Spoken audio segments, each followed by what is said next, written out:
இந்த ஸ்கூட்டரில் மெட்ராஸில் எத்ராஜ் காலேஜ் தெரியும்ல, அது மவுண்ட் ரோட்லேருந்து லெஃப்ட் எடுத்து எத்ராஜ் வழியாக போகிறேன், எக்மோர் போகணும். அப்போ பார்த்தா ஒரு பொண்ணு காலேஜ் கேர்ள் என் கண்ணு எதிர்க்க ஒருத்தன் பைக்கில் அந்த ஹேண்ட்பேக்கை பிடின்னு போகிறான், பைக்கில் போயிட்டான்.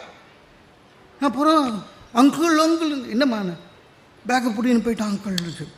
ரொம்ப பாவமாக இருந்தது. Second year படிக்குதான்.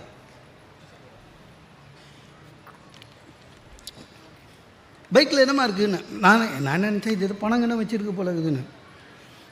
ஆக்சுவலாக அந்த பொண்ணு காலேஜ் ஐடி கார்டு உள்ளே இருக்குது, புக்ஸு உள்ளே இருக்குது, பர்ஸு உள்ளே இருக்குது, லைப்ரரி கார்டு உள்ளே இருக்குது. அந்த பொண்ணு அதுக்கெல்லாம் கவலைப்படல. என் மொபைல் போயிடுச்சு சார் அங்கிள், என் மொபைல் எடுத்து போயிட்டான்ச்சு.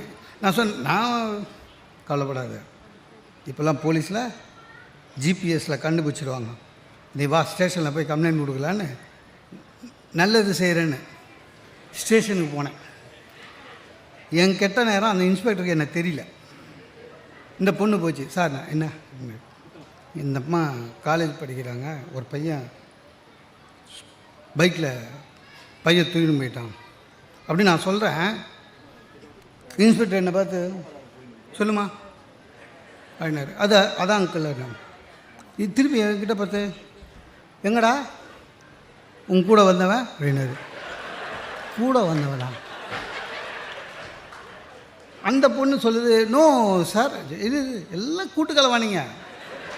2 பயப்பில் வருவான், ஒருத்தன் பையன் தூக்குவான், இன்னொருத்தன் கூடவே இருந்து அங்கே என்ன நடக்குதுன்னு பார்த்துட்டு அவனுக்கு இன்ஃபர்மேஷன் கொடுப்பான், அப்புறம் போய் பிரிச்சுப்பானுங்கண்ணா. சார் அவ்வளோ நேரம் பேக்கெட்டில் ஸ்டைலாக கை விட்டுருந்தான் சார், அவர் இதை சொன்னவொன்னே கை கட்டிட்டார். அரை வரை ஆச்சு சார். வேலையை பார்த்து நான் எக்மோருக்கு போயிருக்கலாம். ஆனால் இன்ஸ்பெக்டர் இன்னொன்று கேட்டார் என்ன, அதுக்கு என்னால் பதில் சொல்ல முடியல. நீ இவ்வளோ பேசுறிய என்னமோ பெரு சேவை செய்கிறேன்னு, இதே ஒரு கேள்வி பைய தூக்கின்மை தான் வந்துருப்பேயா. எனக்கே சந்தேகம் வந்துச்சு, அவள் உள்ளில் போயிருப்பாள். கட்சியில் அந்த பொண்ணு ரெக்கமெண்டேஷனில் வெளில வந்தேன்.